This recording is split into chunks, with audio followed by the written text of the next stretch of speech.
A very difficult day in Florida today as we look at the aftermath left behind by Ian. It had turned into a tropical storm after it hit Florida, but within the last hour has once again become a hurricane while out in the Atlantic.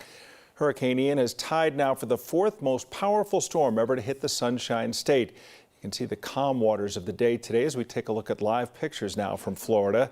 But yesterday it blasted ashore just shy of being a Category 5 storm, and now many residents are getting their first glimpse at the true scope of the damage left behind.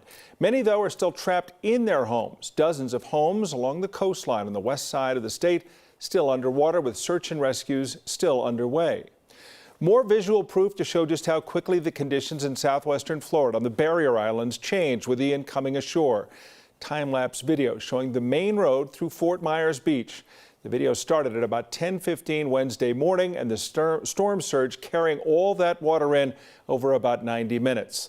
That recording ended at about 12:45. That's when the connection with the camera was lost. And this afternoon, Florida Governor Ron DeSantis was in a hard-hit Punta Gorda. This is video as Hurricane Ian tore through that area yesterday afternoon. From the air, the governor was able to view the damage caused by both hurricane-force winds and severe flooding in Charlotte and Lee counties. But you know, when you deal with these things, you stabilize, you provide the help with people, but you want to get back to some semblance of normalcy as quickly as possible. And it's going to be harder in some areas than others. As the recovery starts, the governor also spoke about Florida's commitment to restoring the infrastructure. Taking a live look now at another part of Florida, you can see that destruction. This afternoon, it's still not even clear how many lives have been lost due to this hurricane. Search and rescue teams continue their work across the state and the hardest hit areas. Joining us live now from Tampa is our own Chris Bianchi. Chris, I want to ask you about one aspect of this. We've talked about the wind and the storm surge. All that water that poured into the south of where you are had to come from somewhere, and the site of Tampa Bay emptying yesterday, that water seemed to leave Tampa throughout the day yesterday as well.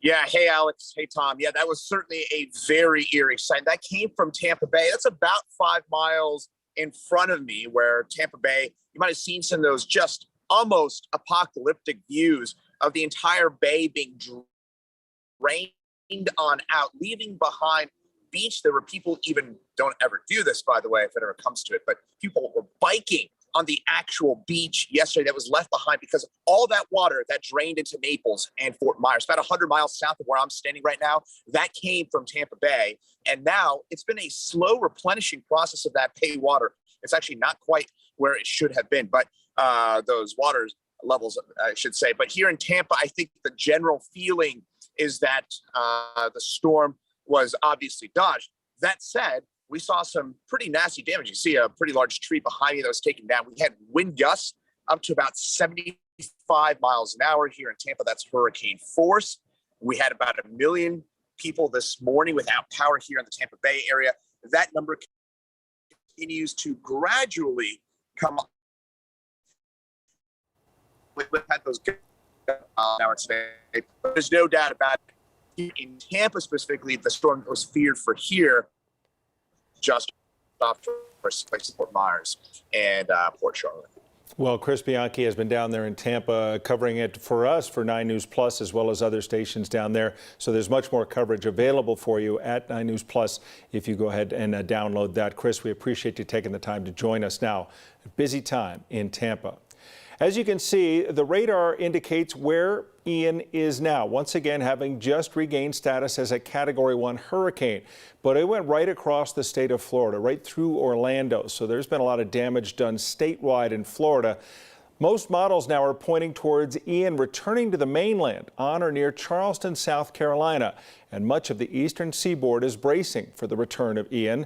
From coastal Georgia on up to North Carolina, the fear is they might see up to 10 inches of rain.